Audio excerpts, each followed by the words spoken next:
नासतो विद्यते भावो नासतो विद्यते भावो ना भावो विद्यते सता उभयोरपि दृष्टोऽन्तस्तु अनयो तत्त्वदर्शभिः अविनाशी तु तद्विद्धि येन सर्वमिदं ततम् विनाशम् अव्ययस्यास्य न कश्चित् कर्तुमर्हसि अन्तवन्त इमे देहा नित्यस्योक्ता शरीरिणा अनाशिनो प्रमेयस्य तस्मात् युद्धस्व भारत येनं वेत्ति हन्तारम् यश्चैनं मन्यते हतम् उभौ तौ न विजानीतो नायं हन्ति न हन्यते न जायते म्रियते वा कदाचिन् नायं भूत्वा भविता वा न भूयात् अजो नित्यः शाश्वतोऽयं पुराणो न हन्यते हन्यमाने शरीरे न जायते म्रियते वा कदाचिन् नायं भूत्वा भविता वा न भूयात् अजो नित्यः शाश्वतोऽयं पुराणो हन्यते हन्यमाने शरीरे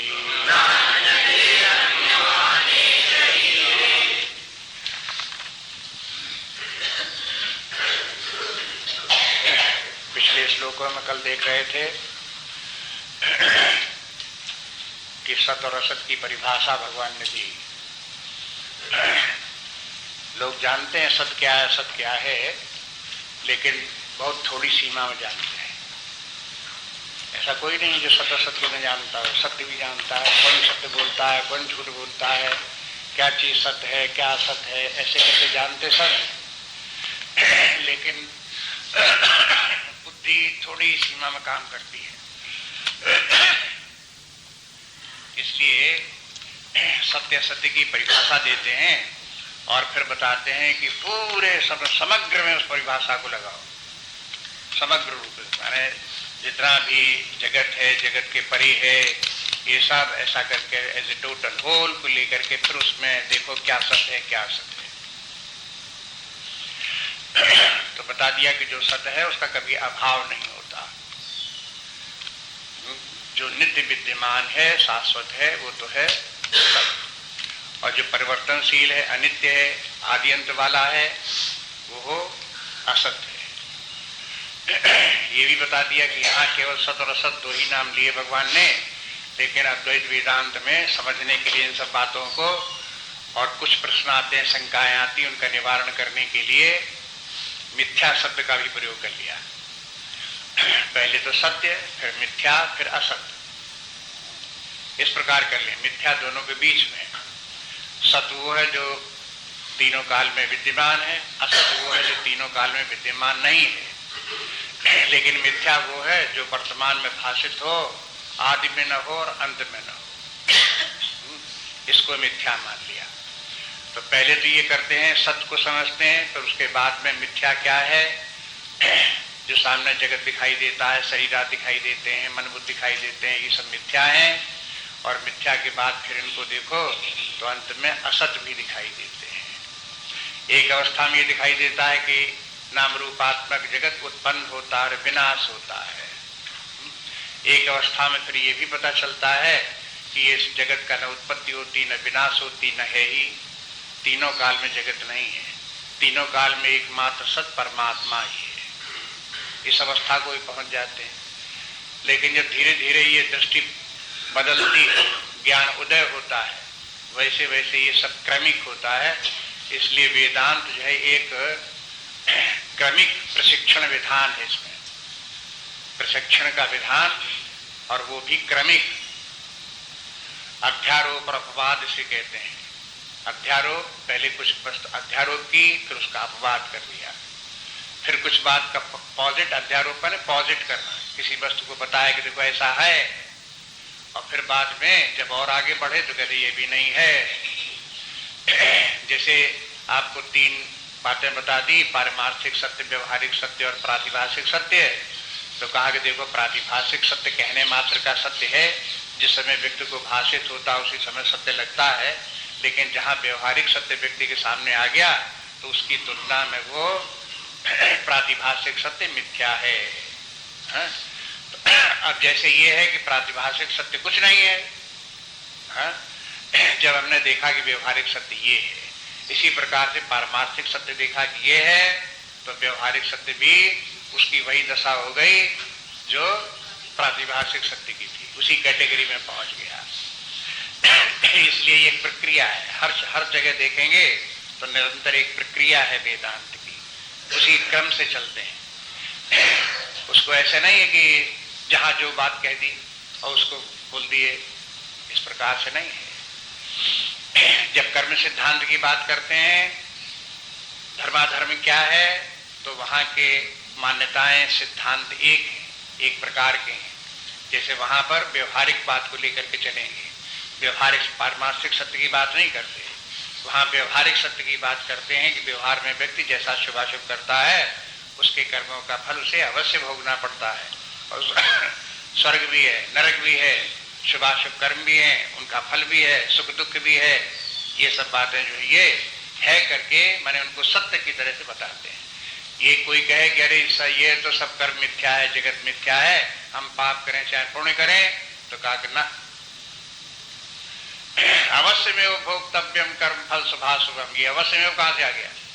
माना ये तो सत्य है, बिल्कुल होना ही होना है, आप बच नहीं सकते इससे। यहाँ तो ऐसे बोलेंगे, लेकिन जब परमार्थ के क्षेत्र में आए, धर्म से भी ऊपर उठे और नित्यानित्य विवेक करने लगे कि क्या नित्य है, क्या अनित्य है, क्या सत्य है, क्या मिथ्या है, तो ये पता लगा कि जो धर्माधर्म थे दोनों ही मिथ्या है। देखो, लेकिन एक स्टैंड पॉइंट डिफरेंट है, वहां पर ही मिथ्या है। धर्माधर्म केवल व्यवहारिक जगत की बात है, पारमार्थिक जगत में धर्माधर्म कुछ नहीं, वहां तो एकमात्र सत्स्वरूप परमात्मा ही है, उसके अतिरिक्त जो कुछ है वो सब मिथ्या है, असत है। इसलिए क्रम से चलते हैं, एक एक करके। इसी प्रकार से यहाँ पर भगवान जो बताते हैं, कहते देखो सत असत क्या है, इसका विचार करो, एज ए होल करके सब पर लगाओ, तो सबके ऊपर लगाने में पता चलता है कि अविनाशी तो तद्विद्धि इन सर्वमिदं तत्। अब इसी एक ही वाक्य में दो बातें आ गई, एक तो वस्तु अविनाशी है, सत है, और दूसरा एन सर्वमिदं तत्, जिससे ये सब उत्पन्न हुआ, विस्तार पाया, फैला, ये हो गया। अपने आप ही दोनों बातें आ गई एक ही वाक्य में कि नित्य क्या है, सत्य क्या है, और एक अनित्य क्या है, और वो मिथ्या क्या है, दोनों बातें आ गई। अविनाशी तो तद्विद्धि, जिसको अविनाशी तो तद्विद्धि कहा कि माने वो हो तो उसका विनाश नहीं होता, नित्य विद्यमान है, इसके माने सत्य है। तो अब ये भी कह सकते हैं सत्य के स्वयं माने, तो उसके सत्य के स्थान में अविनाशी शब्द का प्रयोग कर लिया। अब फिर बोले कि ये असत क्या है, कि उससे जो कुछ उत्पन्न हुआ और विस्तार पाया, फैला, वो कुछ देर के लिए फैला, उसके बाद में समेट करके फिर समाप्त हो गया, तो इसके माने वो आदि अंत वाला है, विकारी परिवर्तनशील है, इसलिए वो असत्य है, ये मिथ्या है, हो गई बात। लेकिन अब इसी बात को अर्जुन के मन में बैठालने के लिए भगवान ने सत्य और अविनाशी तत्व की बार बार उसका वर्णन किया, और फिर जो नाशवान है, अनित्य है, मिथ्या है, उसके ऊपर भी बड़ा जोर दिया, अलग से उसका वर्णन किया।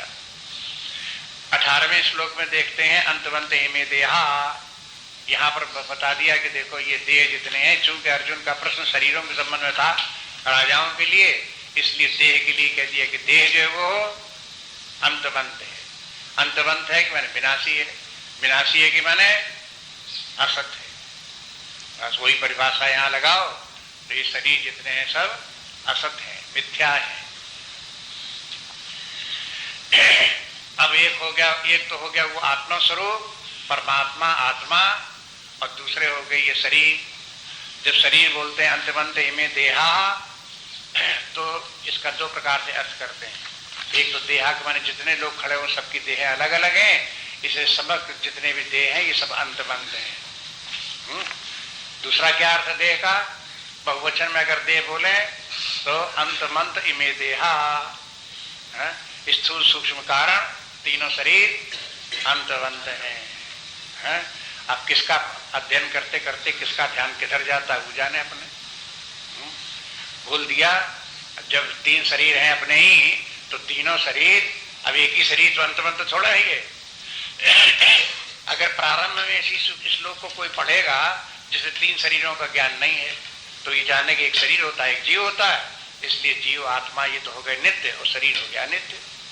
लेकिन और अध्ययन करते करते करते करते जब मालूम पड़ा स्थूल शरीर सूक्ष्म शरीर कारण शरीर है, तीन शरीर हैं, तो फिर दोबारा जब इस श्लोक कभी पढ़ेगा 2-4 साल 10 साल के बाद, तब उसमें जब बहुवचन में ये शब्द मिलेगा देहा, तो क्या अर्थ निकालेगा कि देहा के माने हो गया ये जितने भी जो है ये है स्थूल सूक्ष्म कारण शरीर, ये सब के सब नाशवान है। स्थूल शरीर ज्यादा नाशवान है, सूक्ष्म शरीर कारण शरीर ज्यादा दिन चलने वाले। ज्यादा दिन कितने दिन है? कई जन्मों तक, जब तक कि आत्मज्ञान नहीं होता, वासनाएं समाप्त नहीं होती, तब तक ये चलते हैं, उतने दिनों तक। लेकिन नाशवान वो भी है।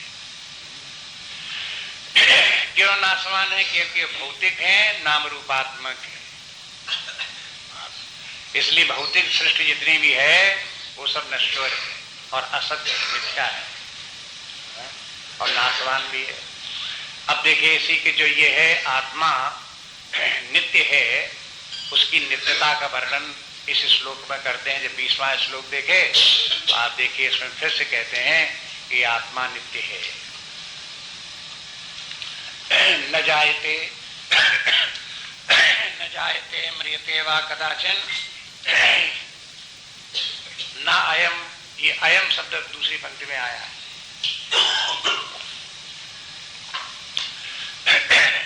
अयम के माने अयम आत्मा न जायते म्रियते, यह आत्मा न जन्मता है और न मरता है।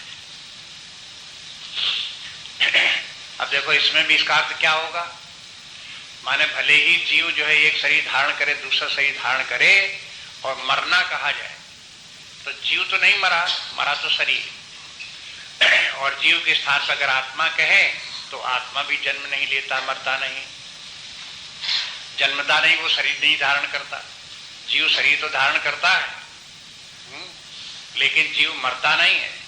अगर जीव मर जाए तो फिर दूसरा शरीर कैसे मिले? इसलिए जीव मरता नहीं और वो आत्मा भी नहीं मरता। आत्मा तो ऐसा नहीं मरता कि दूसरा शरीर भी धारण नहीं करता, इस अर्थ में नहीं मरता। इसलिए उसके लिए कहते न जायते म्रियते, न जन्म लेता है न मरता है, वा कदाचिन न अयम भूत्वा भविता वा न भूया, और ये हो करके फिर हो ऐसे नहीं होता, और न यह पुनः भूता माने फिर से पैदा हो या फिर से बने, ऐसे नहीं होता। माने जैसे जगत की वस्तुएं क्षण क्षण परिवर्तित होती रहती हैं। मान लो कुम्हार ने घड़ा बना दिया, तो घड़ा तो ये तो हो गया, जायते उसका जन्म हो गया, लेकिन उसके बाद में क्या हो रहा है? विपरिणमते, वो बार बार जो वो घड़ा परिवर्तन हो रहा है, वो क्षण क्षण उसमें बदलाव आ रहे हैं, परिवर्तन हो रहा है। तो इसके माने घट बार बार क्षण क्षण नष्ट हो रहा है, क्षण क्षण उत्पन्न हो रहा है, क्षण क्षण नष्ट हो रहा है, क्षण क्षण उत्पन्न हो रहा है, ये क्षणिक बात। इस प्रकार से जो हो रहा है ये सारे जगत में इसी प्रकार से होता रहता है। पहले ये बात लोगों को समझ में नहीं आती थी, लेकिन जब से एटम्स, मॉलिक्यूल्स, प्रोटॉन, इलेक्ट्रॉन, इनकी बातें जब से वैज्ञानिकों ने खोज निकाली, तब से ये जो आपको दिखाई देता है कि दीवार स्टैटिक है, ऐसी कैसी ठोस, ऐसी दनादन खड़ी हुई है, इसमें कोई परिवर्तन नहीं होता, ये बुद्धि बदल गई।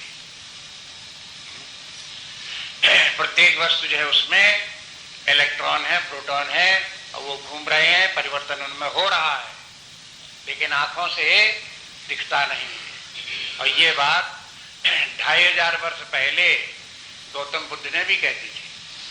2500 वर्ष पहले, इस शताब्दी की बात नहीं है, 100-200 वर्ष की बात नहीं, 2500 वर्ष पहले बता दिया था। उसके पहले वेदांत ने बता दिया था, लेकिन अब उन्होंने भी बता दिया कि देखो सब वस्तुएं, जितना सारा जगत है, ये दीपक की शिखा की तरह से क्षण क्षण बदल रहा है।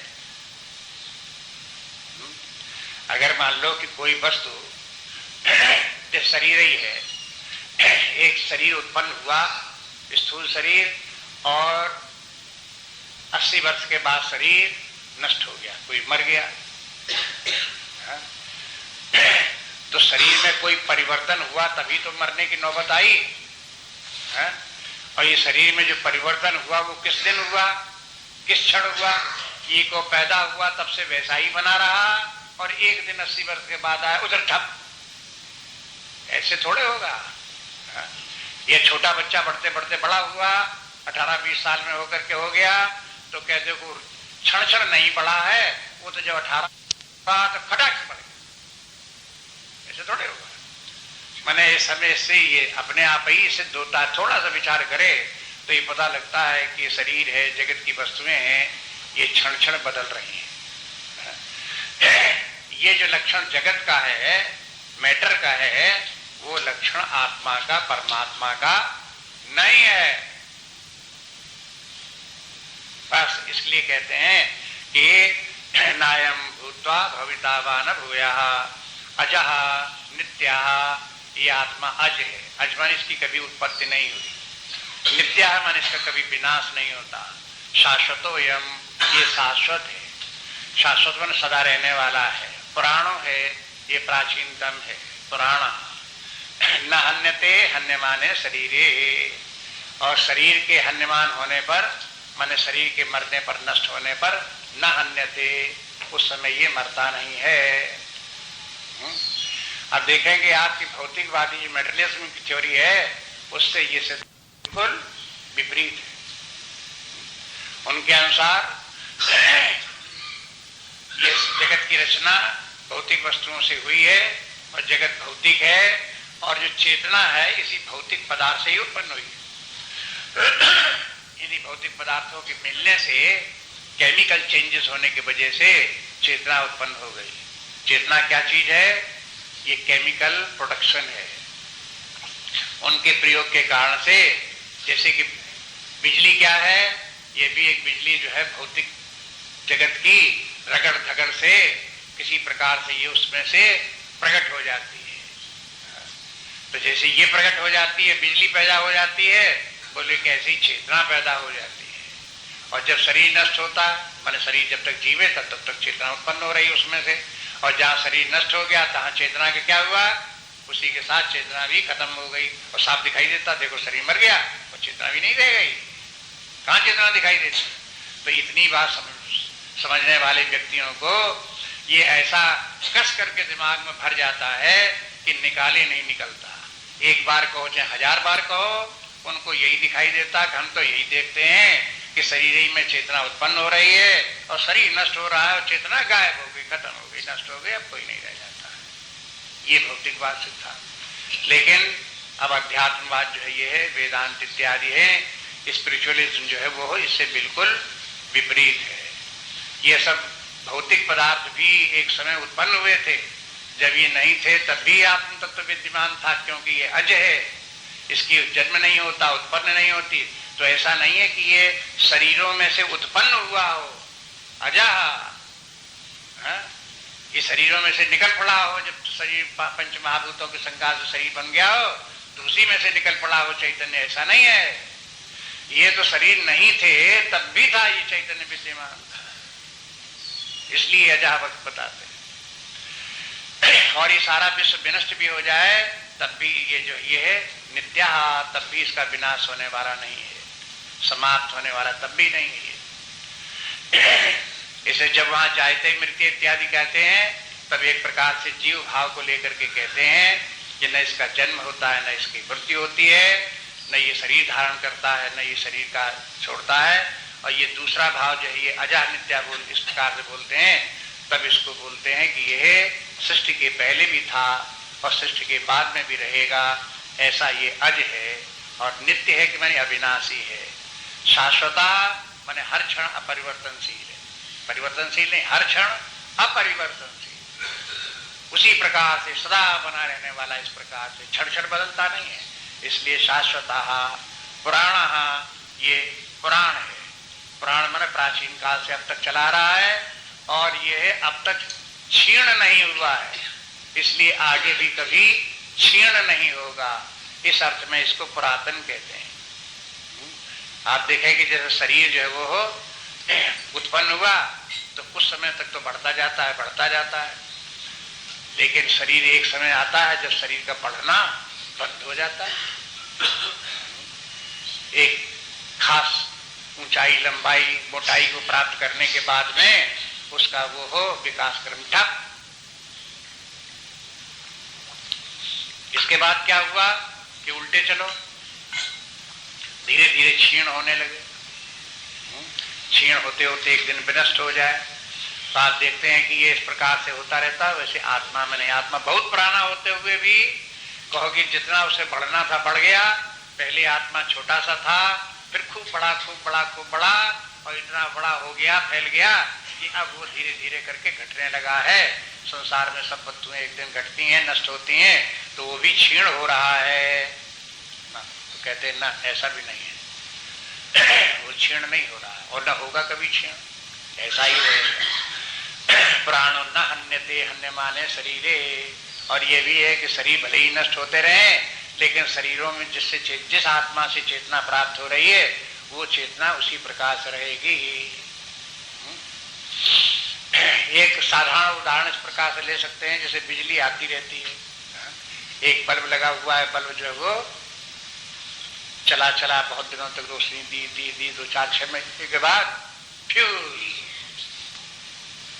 तो बल्ब तो एक नया लगाया और फ्यूज भी हो गया। तो आप कहोगे बिजली अब खत्म, बिजली जहां बल्ब फ्यूज हुआ तहां बिजली नष्ट हो गई। कैसे बोलोगे भाई, नष्ट हो गई? कहीं दिखाई तो नहीं देती, बल्ब फ्यूज जगह तो कहां चमकती है? चमके न चमके बुद्धि से हम जानते हैं कि वो बिजली फिर भी है। दूसरा बल्ब लगा के देखो, जहां लगाया फिर चमकने लगा, इसके माने बिजली बनी रहेगी नहीं बनी रहेगी? एक बल्ब निकाला, दूसरा बल्ब लगा लो तो बिजली कहां चलेगी? न दिखाई दे से क्या होता है? कोई न दिखाई देना कोई प्रमाण थोड़े ही नष्ट होने का। इसी प्रकार से शरीर, एक शरीर गया, दूसरा शरीर आया, शरीर नष्ट हुए, तो ये मत समझो शरीरों के नष्ट होने से ये चेतना भी नष्ट हो गई। ये देखो कई श्लोक इसमें दिए हैं आत्मा की नित्यता का वर्णन करने के लिए, अनादि अनंत है, और थोड़ा थोड़ा प्रयोजन हट हट करके है, माने बिल्कुल रेपिटेशन नहीं है। इस श्लोक में जो ये वर्णन किया गया, इसमें एक आधार लेकर के इसका वर्णन है। आपने देखा तत्वबोध में शंकराचार्य जी ने बताया कि शरीर जो है वो कैसा है। जब स्थूल शरीर का वर्णन आया कि पंच महाभूतों से बना है, तो वहां ये बताया कि ये षट विकारी है, ये शरीर विकारी है। और कैसा विकारी है? षट विकारी। षट विकारी के माने इसमें 6 परिवर्तन होते हैं, 6 प्रकार के विकार आते हैं। विकार किसको कहते हैं? 6 प्रकार के जो चेंजेस हैं उन्हीं का नाम विकार है। वैसे तो विकार ये कहते रक्त विकार हो गया, बुद्धि विकार हो गया, ऐसे विकार बोलते रहते, खराबी आ गई। लेकिन यहाँ पर जब शरीर के लिए विकार शब्द प्रयोग किया जाता है तो उत्पत्ति, स्थिति, वृद्धि 3, और उसके बाद में धीरे धीरे करके वस्तु का क्षय होना, नष्ट होना, विनष्ट हो जाना, ये 6 बातें हैं। देखो उसमें 6 बातों को एक एक बातों को इसमें ध्यान दो तो आप देखोगे कि ये जब ये बोलते हैं कि अयम आत्मा कदाचित न जायते, तो उसमें 6 विकारों में से पहले जायते है, जायते अस्ति विपरिणमते, ये 3 है। ये इस प्रकार जायते अस्ति विपरिणमते वर्धते, पहले उसका जो है वो कोई वस्तु संसार की वस्तु उत्पन्न होती है, फिर विद्यमान हुई भाषित होती है। अस्ति के माने उसका एटर्नल एग्जिस्टेंस नहीं, अस्ति के माने भाषित होती है, मानो वो वस्तु है, और फिर विपरिणमते उसमें परिणाम होता है। तो जब ये कहा कि अयम आत्मा कदाचित न जायते, तो बोल दिया कि आत्मा का जन्म नहीं होता, और जन्म होने के बाद ऐसा लगे जन्म होने के बाद अस्ति शब्द उसके लिए को अब जन्म हो गया तो अस्तित्व में आ गया, तो अस्तित्व में भी नहीं आया। ऐसे जब जन्मता नहीं तो अस्तित्व में आने का कोई सवाल नहीं। और फिर उसके बाद भी कहते न म्रियते, तो न म्रियते तो अंतिम बात आ गई। 6 बातों में से विनश्यति अंतिम बात है कि उसका अंत में विनाश हो जाता है। तो इस प्रकार से आत्मा का विनाश भी नहीं होता, इसलिए कहते न म्रियते। और फिर कहते हैं न भूत्वा भूया भविता, ये हो करके भी पुनः हो और बदले, ऐसा भी नहीं होता। तो इसमें निषेध कर दिया, ये विपरिणमते का निषेध कर दिया, इसमें विपरिणाम नहीं होता, इसमें चेंजेस नहीं आते, वो वैसे ही के वैसा बना रहता है। फिर जब ये कहता है कि अजः नित्या शाश्वता, तब इसमें ये भी कह दिया कि देखो इसकी वृद्धि नहीं होती, न वर्धते और न क्षीयते, न ये बढ़े और न इसका क्षय हो। तो वर्धते के लिए बोल दिया शाश्वता, ये एक जैसा रहता है, बढ़ता बढ़ता नहीं है, घटता बढ़ता नहीं है। इसलिए दूसरा शब्द पुराण, जो पुराण शब्द है वो क्षीण होने के लिए। ये आत्मा इस प्रकार से 6 बातों का व्यवहारिक शब्दों में बोल दिया भगवान। ये इनके 6 के नाम जायते अस्ति विपरिणमते वर्धते, और फिर उसके बाद ये है विपरिणमते वर्धते और क्षीयते विनश्यति।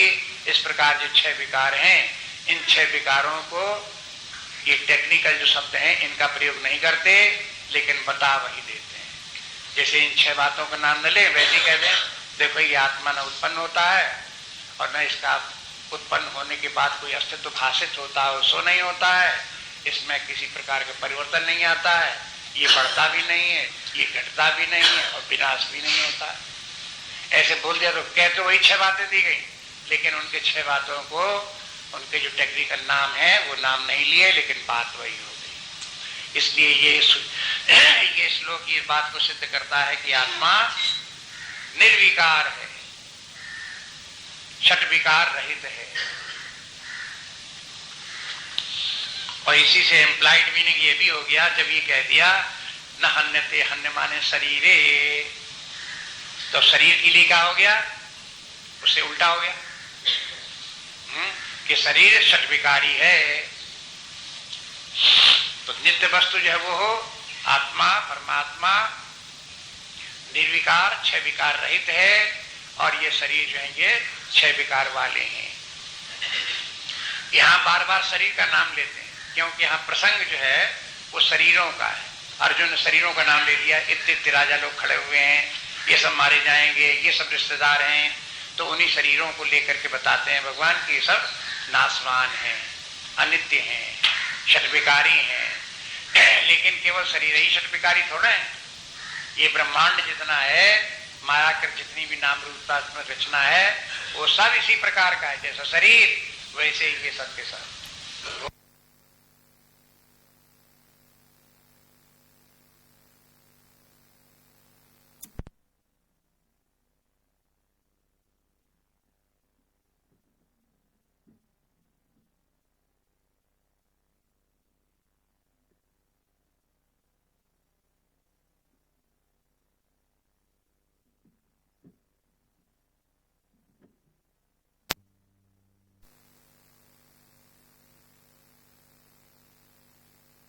के साथ विनाशी हैं, और विनाशी हैं इसलिए ये सब मिथ्या है।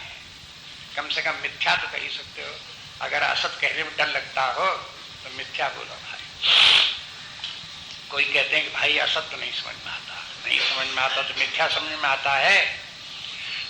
मिथ्या मिथ्या समझते समझते एक दिन आपको ये भी समझ आ जाएगा कि मिथ्या ही नहीं है, असत भी है। असत ना होता तो भगवान असत शब्द का प्रयोग क्यों करते? ना सतो विद्यते भावो, असत का भाव है ही नहीं। ऐसा थोड़े कि भगवान ने सत्य और असत की तो परिभाषा दे दी और मिथ्या वे जानते ही नहीं थे।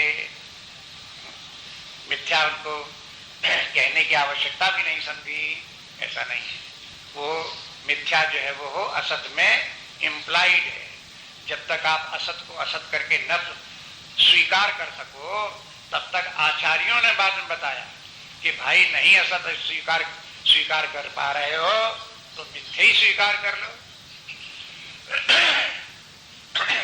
तो इसलिए इस प्रकार से ये दो प्रकार की सत्ताएं समझने के लिए हो गई। और अब भी ये वेदांत प्रक्रिया के अनुसार एक ये बीच की स्थिति है वर्णन करने की, अंतिम नहीं है। देखो आप बहुत बार सुनते सुनते हृदय ग्रंथि भी आप जानते हो, सुन रखी है। जड़ चेतन ग्रंथि पर गई, ये भी आप जानते हो। तो उसको भी ध्यान रखो, जो से जितनी बातें सुनी है उनको उसमें लागू करके देखते रहो। जैसे गांठ एक रस्सी की लो तो एक बार लपेट दिया और उसके बाद फिर उसे दोनों सिरों को लेकर एक बार और लपेट दिया, तब गांठ बनी। अगर दोनों सिरों को लेकर के एक के नीचे ऐसे लपेट दो तो वो गांठ नहीं बनी।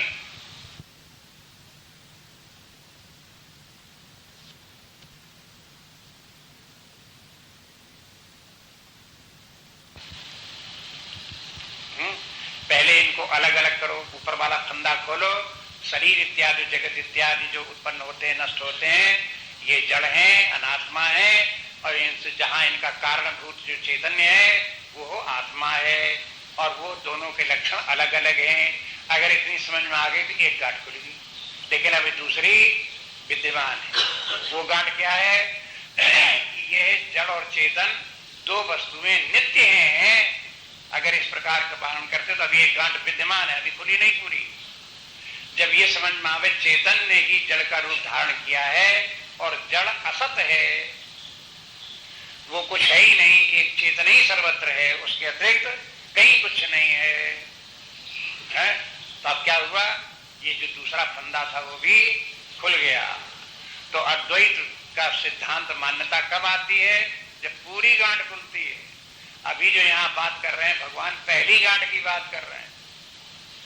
आगे चल करके ये भी बता देंगे कि देखो एक आत्मा ही सर्वत्र है, लेकिन जब बताएंगे तब बताएंगे। फिलहाल इतनी बात तो समझ लो कि अपने ही व्यक्तित्व के दो पार्ट हैं, एक जड़ और दूसरा चेतन। जड़ जड़ है, चेतन चेतन है, आत्मा आत्मा है, अनात्मा अनात्मा है।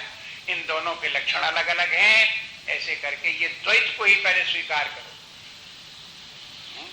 और फिर द्वैत के बाद तब अद्वैत आएगा बात। समस्या क्या है कि जब ग्रंथि पड़ गई तो अब समझ में आता है कि शरीर ही सब कुछ है। एक शरीर ही जड़ है, चेतन है, सब कुछ शरीर ही है। ये तो पक्की गांठ है।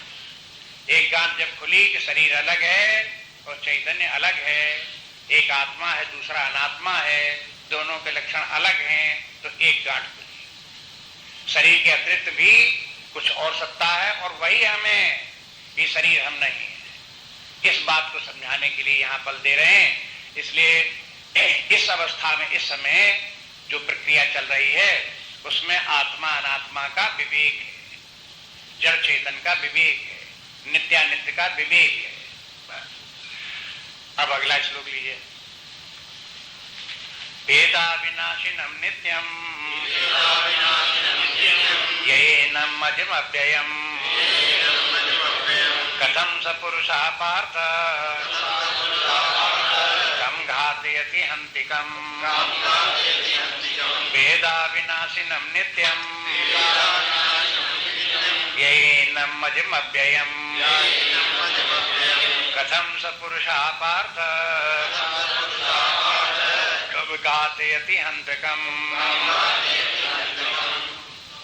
श्लोक का अर्थ देखिए कि वेद अविनाशिनम, नित्यम ये एनम अजम अव्ययम, जो इसको जो या शब्द पहली पंक्ति में, या किसके लिए या माने जो के माने दूसरी पंक्ति में जो पुरुष है, दूसरी पंक्ति में है सा पुरुषः। तो पहली पंक्ति में या पुरुषः, या के साथ वही पुरुष दूसरी पंक्ति में, उसको जोड़ लो। या पुरुषः एनम अजम अभ्यम अविनाशम अविनाशिनम वेद, जो पुरुष इस आत्मा को अव्यय अज अविनाशी जानता है, उसकी बात कहते हैं।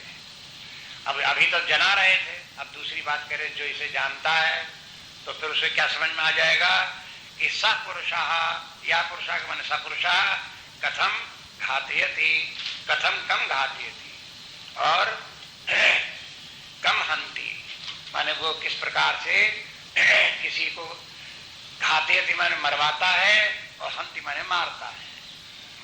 ये फिर आत्मा भला बताओ, ये आत्मा किसी को कैसे मारेगा और कैसे किसी को मरवाएगा, ये दोनों बातें इसमें आत्मा के साथ नहीं हो सकती। यहाँ कथम और कम शब्द बोल करके बोले, माने अब आपको अपने आप समझ में आ जाना चाहिए कि ये आत्मा न किसी को मारता है न किसी को मरवाता है। तो पूछते हैं कि भला तुम ही बताओ, ये आत्मा कैसे किसी को मारेगा और कैसे किसी को मरवाएगा। अगर मारने मरवाने वाला बताते हो तो बताओ कैसे हो सकता है, क्यों, क्या समस्या है। अगर हम आत्मा को जानते तो भी कह सकते हैं कि ये दूसरे को मारता है।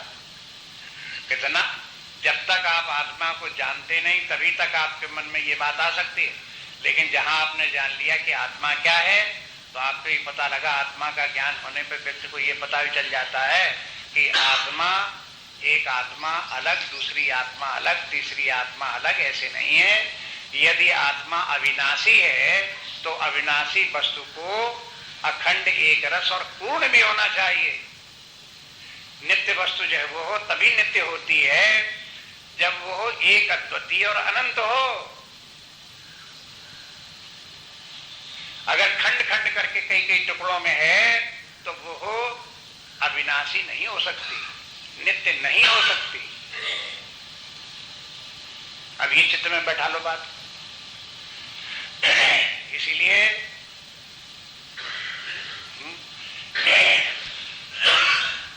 ममात्मा सर्व भूतात्मा, रोज तो रखते हैं, काहे की वजह से रखते हैं?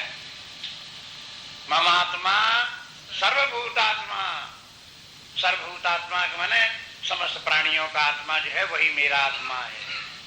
मेरा आत्मा अलग और अन्य प्राणियों का आत्मा अलग ये नहीं है।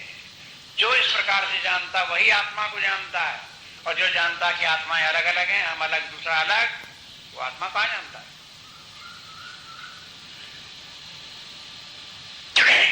जिसको ये पता लगे कि सबका आत्मा मैं ही हूं, तो एक, अब उसमें दो आत्माएं होती तो एक आत्मा दूसरे को मारती भी। जब सर्वत्र एक ही आत्मा, एक आत्मा के अलावा कोई दूसरी आत्मा नहीं, तो क्या अपने आप को ही मार लेगी?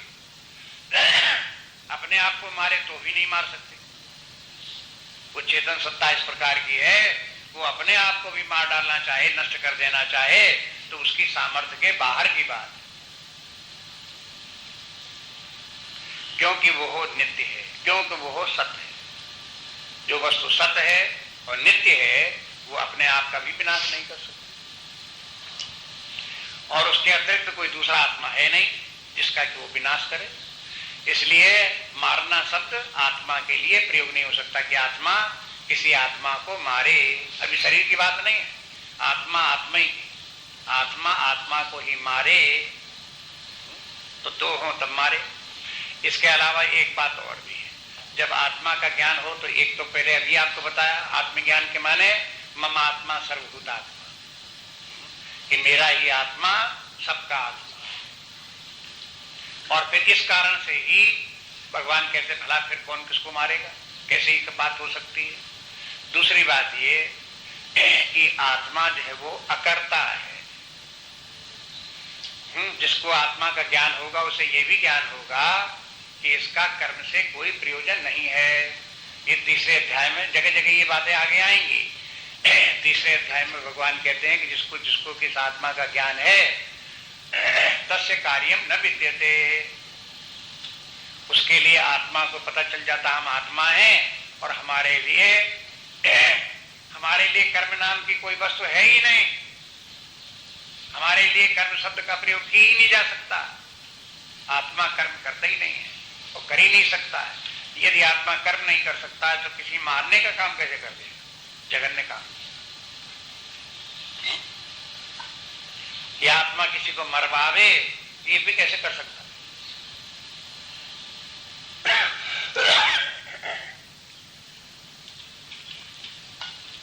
फिर मारने और मरवाने का काम आत्मा में आवे भी तो क्यों आवे? आवे जब बैर भाव हो अथवा द्वैत भाव हो या विकार उत्पन्न हो उसमें द्वेष का, कि भाई ये द्वेष हमें इससे है हम इसको मार डालेंगे, तो आत्मा में इस प्रकार से विकार है ही नहीं, द्वेष का विकार आत्मा में है ही नहीं। जो आत्मज्ञानी वो जानते हैं यदि हम आत्मा हैं तो आत्मा में इस प्रकार का भी विकार, द्वेष का विकार, बैर का विकार, कामना का विकार इस आत्मा में है ही नहीं। जब ये कोई इस प्रकार के काम आदि विकार भी नहीं है, कोई कामना भी नहीं है, तो फिर भला किस भाव से प्रेरित होकर के वो किसी को मारेगा या किसी प्रकार का कर्म करेगा? तो जब इसे कर्म का प्रेरक ही उसके अंदर विद्यमान नहीं है तो कर्म कैसे करेगा? और जब कर्म नहीं करेगा तो वो कैसे किसी को मारेगा, कैसे किसी को मरवाएगा? इसलिए यद्यपि इस श्लोक में वे शब्द फिर आए, अविनाशिना, अजम, अव्ययम, ये आत्मा के लक्षण हैं। इस प्रकार से यदि व्यक्ति आत्मा को जानता है तो एक बात उसे और भी जाननी चाहिए कि आत्मा में न कर्म करने का कोई प्रयोजन है, न कर्म करने का कोई प्रेरक है और न कर्म जैसी क्रिया उसमें आत्मा में उत्पन्न ही होती है। यहाँ तक कि आत्मा या परमात्मा जगत की न रचना करता है न कराता है।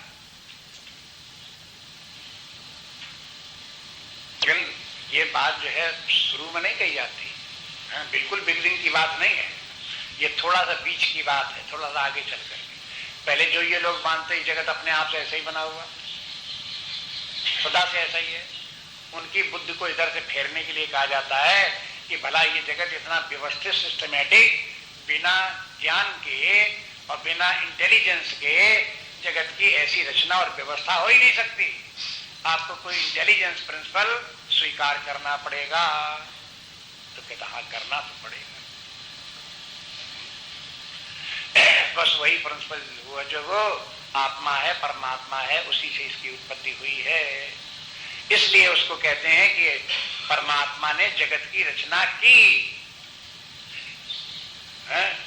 लेकिन जब व्यक्ति को परमात्मा की आत्मा का बोध हुआ, इसलिए भगवान शब्द ये कहते हैं वेद, जो इसे जान गया तो फिर वो ये भी मालूम हो जाएगा कि आत्मा जगत की रचना या परमात्मा जगत की रचना नहीं करता और कर भी नहीं सकता है, करने का कोई प्रयोजन भी नहीं है।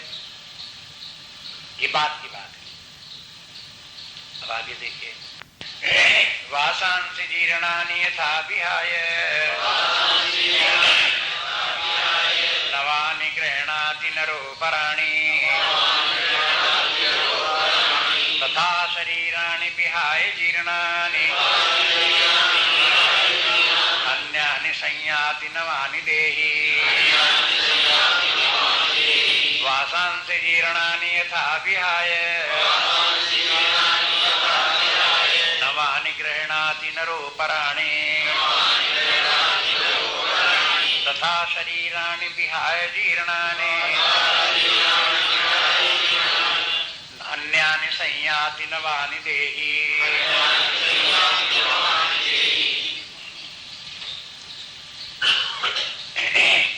अब बोले कि देखो वासान से जीर्णानि, पहले एक उदाहरण देते हैं। वासान से माने वस्त्र, जीर्णानि बहुवचन में कर, जितने वस्त्र पुराने हो गए उसे सब उतार के फेंक दिए, यथा विहाय जैसे छोड़ देता है, और नवानि गृह्णात नए वस्त्र पहन लेता है। नरो पराणी, नरः अपराणी नवानि गृह्णाति, मनुष्य दूसरे नए कपड़े पहन लेता है। ये उदाहरण हुआ। तथा शरीराणि विहाय, इसी प्रकार से शरीरों को छोड़ करके, जीर्णानि जो शरीर जीर्ण हो गए उनको छोड़ करके, अन्यान संयाति नवानि देहि, वो दूसरे नए शरीर धारण कर लेता है। तो अभी इसको उदाहरण देखो, और उदाहरण के साथ जो ये है पुनर्जन्म के सिद्धांत को देखो। अब यहाँ जो पुनर्जन्म है यह आत्मा का नहीं है, जीव का है। जब ये कहेंगे कि आत्मा शरीर धारण नहीं करता, तब यहाँ जीव का उल्लेख नहीं है। यहाँ आत्मा के माने है परमात्मा, वो शरीर धारण नहीं करता। जब ये बोले कि देखो कि एक शरीर छोड़ करके दूसरा शरीर धारण कर लेता है, तो वहाँ आत्मा शब्द का प्रयोग नहीं करते, उसके स्थान पर जीव शब्द का प्रयोग करते हैं। जीव एक शरीर छोड़ करके दूसरा शरीर धारण करता है। एक शरीर छोड़ करके दूसरा शरीर कैसे धारण करता है? पहले तो ये बताया है कि भाई अपने अनुभव से देख लो कि जैसे हम बाल्यकाल का शरीर छोड़ करके युवा शरीर धारण कर लिया और युवा शरीर को छोड़ करके वृद्ध शरीर धारण कर लिया, ऐसे ही समझो एक शरीर छोड़ करके दूसरा शरीर धारण कर लिया। लेकिन उसमें थोड़ा सा लोगों को ये लगता है कि अरे जो बाल्यावस्था का शरीर था वही तो बढ़ करके युवा काल का शरीर हो गया, और युवा काल का शरीर ही तो क्षीण होकर के वृद्धावस्था का शरीर हो गया, तो शरीर तो वही बना रहा। हमने एक शरीर छोड़ करके दूसरे शरीर कहाँ धारण किए? तो ऐसे बोले कि देखो एक शरीर छोड़ करके दूसरे धारण कर, दूसरा उदाहरण ले लो। जैसे कोई वस्त्र उतार करके, एक वस्त्र उतार करके दूसरा वस्त्र पहन ले, ऐसे समझो। उदाहरण हो गया वासान से जीर्णान, जैसे पुराना शरीर, पुराने वस्त्र पहने व्यक्ति ने उतार दिए, दूसरे पहन लिए। रोज स्नान किए, जब स्नान किया तो पुराने पहने हुए वस्त्र उतार के कर दिए, नए दूसरे वस्त्र पहन लिए। शरीर जब वस्त्र पुराने होते हैं तो पुराने से मतलब ये भी है कि एक दिन के पहने हुए नहाया, दूसरे दिन के दूसरे पहन लिए, पुराने वस्त्र छोड़ दिए, नए वस्त्र पहन लिए। नए के माने नया सिल करके आया, बनकर आया, यही अर्थ नहीं है। दूसरा कपड़ा पहन लिया तो हो गया, नया कपड़ा पहन लिया, दूसरा स्थान आ गया उसके ब्याह। लेकिन कहते हैं जीर्णानि, एक वस्त्र जीर्ण हो गया इसलिए उसको छोड़ दिया, तब दूसरा वस्त्र पहना। जब तक जीर्ण नहीं हुआ तब तक पहने रहे। तो जीर्णता शब्द प्रयोग वस्त्र के लिए कम, शरीर के लिए ज्यादा किया गया है, उसकी तरफ संकेत है। इसी प्रकार जब शरीर जीर्ण हो जाता है तो एक शरीर छोड़ करके दूसरा शरीर धारण कर लिया जाता है। लेकिन वस्त्र भी जो है वो जीर्ण हो तो भी व्यक्ति उतार करके फेंक देता है, दूसरा पहन लेता है। और जीर्ण न भी हो, मान लो किसी व्यक्ति ने 6 महीने कोई कपड़ा पहना, पहनते पहनते शरीर कपड़ा पुराना हो गया, घिस गया, मटमैला हो गया, धुमैला हो गया, रंग फीका पड़ गया, कुछ बिगड़ गया, तो उनका हटाओ, इसको छोड़ो, दूसरा कपड़ा पहन। दूसरी बात ये भी हो सकती है कि एक कपड़ा पहना और 10 दिन भी 15 दिन नहीं हुए और कांटा लगा, खुबर लगा, फट के चीर हो गया, तो अब क्या करें बताओ? अब ये रास्ता देखते रहे, अब ये जीर्ण हो तब बदलेंगे। अरे जहां फट गया तहां उतार करके धर दिया, दूसरा कपड़ा पहन लिया, चाहे 15 दिन की बात हो चाहे 10 दिन की बात हो, पुराने का रास्ता नहीं देखते। इसी प्रकार से शरीर जो है वो वैसे जीर्ण हो जाते हैं, यानी वृद्धावस्था आ जाती, तब तो शरीर छोड़ ही जीव देता है, समझ लेता हमारे काम का नहीं रह गया, उसने छोड़ दिया, दूसरा शरीर धारण कर लेता है। लेकिन अगर वो वृद्धावस्था न भी आवे, पहले ही कहीं काटर खबर लग जाए, कोई शरीर में कहीं टूट फूट हो जाए, नष्ट भ्रष्ट हो जाए कहीं शरीर, तो जीव क्या करेगा? वो टूटा फूटा शरीर लिए घूमेगा। अरे जहां उसका खराब हो गया, काम का नहीं रह गया, उसने छोड़ दिया उसी समय। कोई कहते हैं इसमें तो कहा जाता है जीर्ण होगा, वृद्धावस्था आएगी तभी शरीर छूटेगा, भगवान कह रहे हैं। और कभी कभी तो लोग बाल्यकाल में ही शरीर छूट जाता है, युवा काल में मर जाते हैं, कहाँ शरीर जीर्ण हुआ?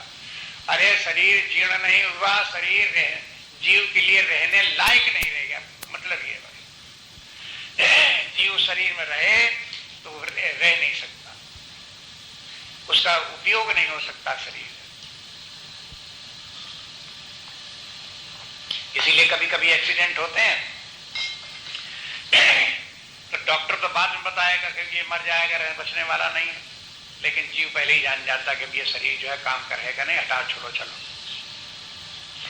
अगर जीव उसमें डटा रहा तो इसके मैंने आशा करता है कि अभी इसमें थोड़ा बहुत तत्व ऐसे हैं कि अगर रिपेयरिंग इसकी की जाएगी तो फिर से ठीक हो जाएगा, चलो वेट कर लो। अगर रिपेयर हो जाता है तो इसी से काम चलाएंगे। जैसे कपड़ा जो है सिल लिया जाता, फट गया चलो सिल लो, सिले कपड़े से काम चल जाए तो चलो काहे को बदलना पड़े। अगर सिला कपड़ा भी काम नहीं देता, सिल भी नहीं सकते हैं तो आधा छोड़ो, नहीं पहनो। ऐसे ही शरीर जो है वो जहां शरीर टूट फूट ज्यादा गया, काम का नहीं रह गया और रिपेरेबल नहीं रह गया, तहां जीव से छोड़ देता है।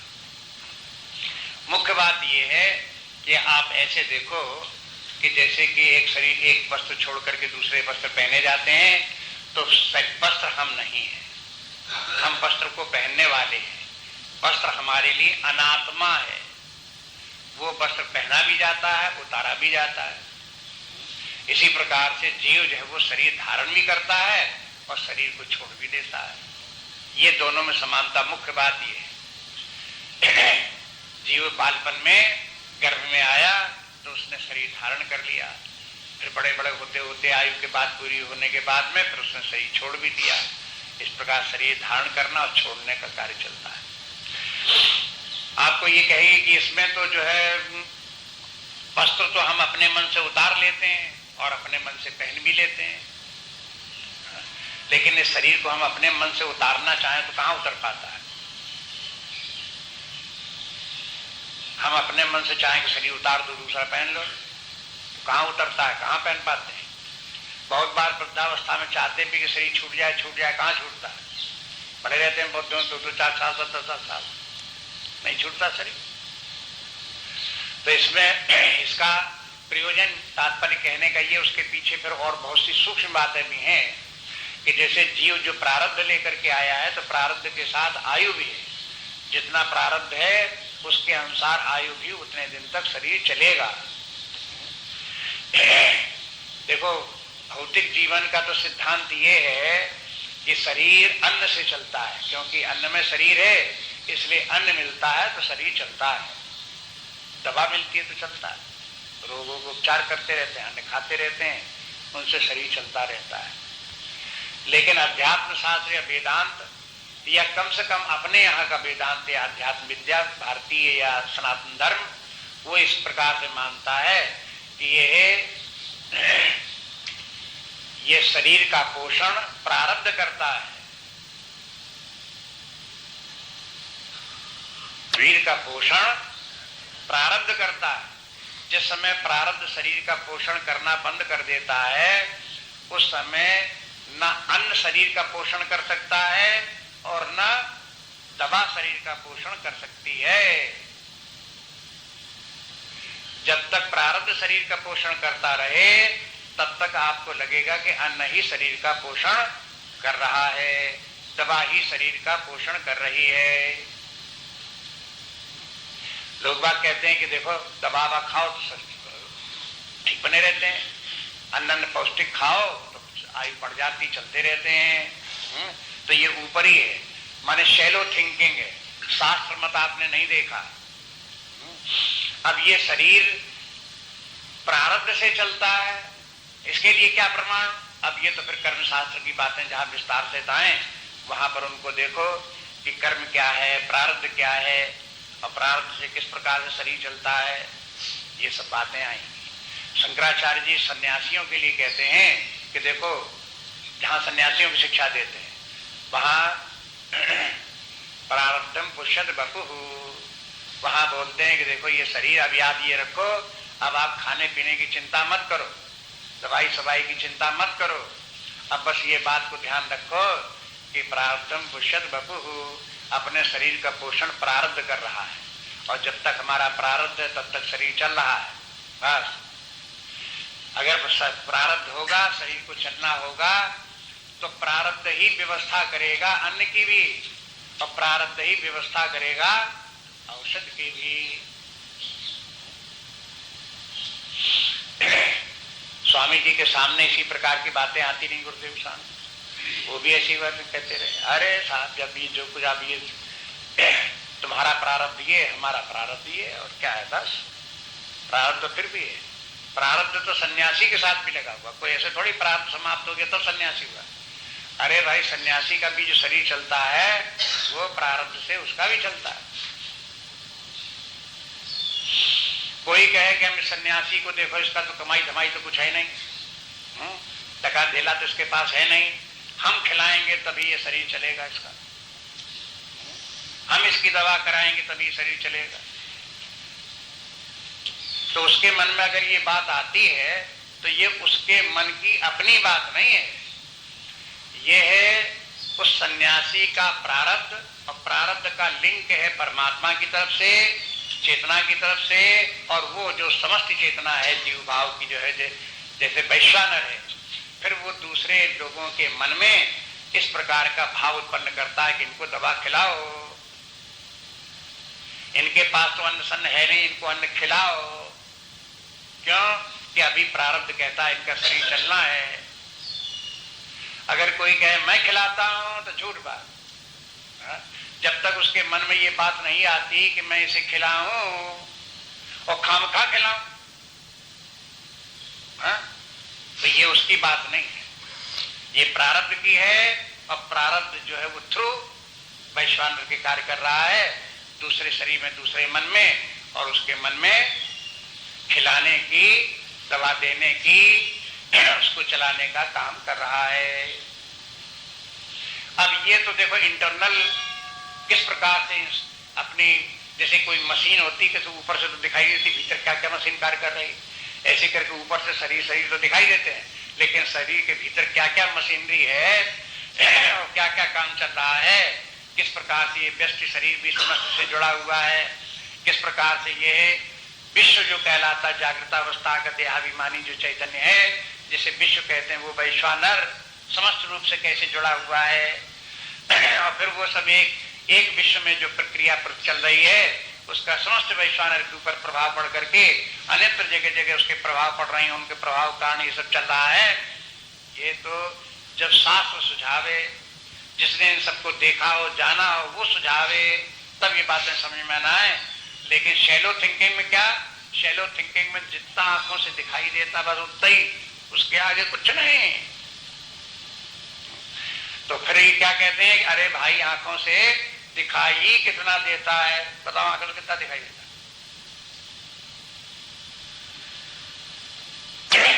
आंखों से बहुत नहीं दिखाई देता, बहुत थोड़ा दिखाई देता। अगर किसी व्यक्ति को आप देखो तो आपको शरीर आंखों से दिखाई दे, लेकिन जब मन से मन को देखोगे तब कुछ और भी दिखाई देगा। मन से मन को तौलिए, दो मन कभी न हो, कबीर की कहानी। मन को मन से तौलिए, दो तराजू के ऊपर, एक मन इधर धर दो, एक मन उधर धर दो, तौलो, कितना निकला? तौल के कितना निकला? 2 मन निकला।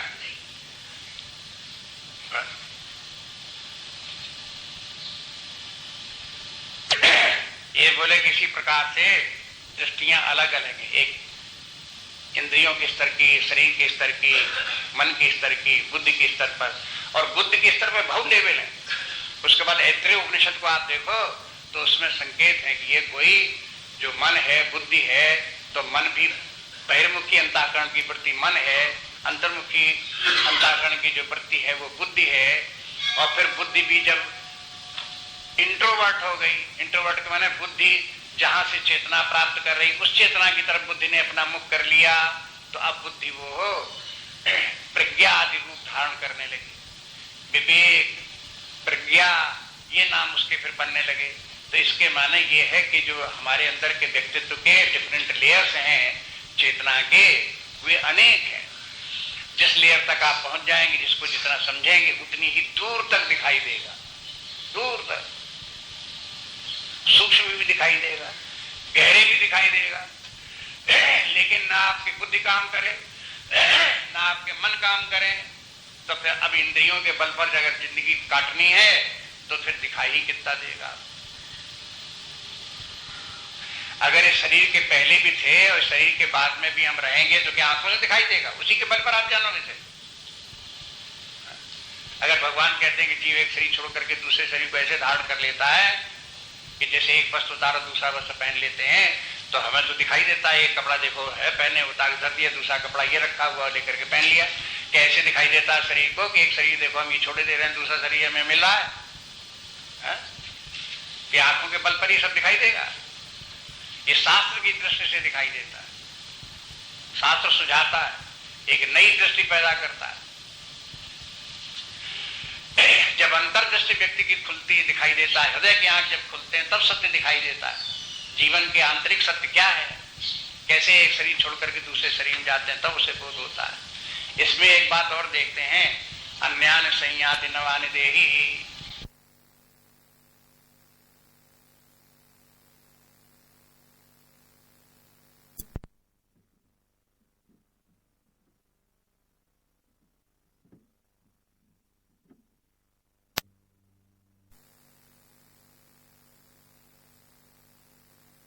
आप देखेंगे आप तो इसमें लिख दिया है संयात के माने प्राप्त होता है, एक या धारण करता है, एक शरीर छोड़ करके दूसरे शरीर को धारण करता है। लेकिन संयात शब्द के ऊपर जरा ध्यान दो तो लिखेगा याति से बना है संयाति, याति के माने जाता है, याति याति माने जाना, जाता है। और सन क्या लगा दिया, अरे सनवंत तो लगा देते हैं इसी प्रकार, जैसे न्यास के माने त्याग और उसके पहले लगा दिया सन, तब ये क्या हो गया सम्यक प्रकारेण न्यासा, तब तो हुआ संन्यास। और जो ये हुआ इसीलिए याति संयाति के माने फिर वो एक शरीर छोड़ करके तो याति माने जाता है। वस्त्र तो एक छोड़ करके दूसरा वस्त्र पहन लिया जाता, धारण कर लिया जाता है, लेकिन जीव जो है एक शरीर छोड़ करके दूसरे शरीर में जाता है, तब वो शरीर उसे मिलता है। वो एक स्वयं एक शरीर से निकलता है और दूसरे शरीर में घुसता है। कपड़े पहनने में क्या करते हैं, एक कपड़ा उतार के धर देते हैं, दूसरा कपड़ा पहन लेते हैं। अब उसको ऐसे कहो कि हम जिस कपड़े को पहने हुए उस कपड़े से हम पहले अपने आप को निकाल लेते हैं और फिर दूसरे कपड़े के भीतर घुस जाते हैं, ऐसे बोलो है? ऐसे करके तब ऐसे ये हुआ, ये अन्यानि संयाति नवानि देहि, ये तात्पर्य हुआ इस प्रकार। अभी ये आत्मा की नित्यता कई श्लोकों में है और अपने अपने ढंग से नई नई बातों में है। माने इसके माने इन सब श्लोकों में यद्यपि जो सत्स्वरूप आत्मा या जीव है उसी का विस्तृत वर्णन है, लेकिन विभिन्न पक्षों का है, अलग अलग बातें उसमें अलग अलग श्लोकों में बताई। अगर सावधानी से न देखे तो व्यक्ति को लगेगा बार बार वही अजम, वही बार बार अव्ययम, वही बार बार अविनाशी, वही बार बार नित्य, हर श्लोक में बोलते चले जा रहे हैं। अरे वो तो हर श्लोक में बात है ही, लेकिन कुछ नई नई बातें भी हैं, उनको भी देखना। श्री राम जय जय राम, वेदा विनाशिनम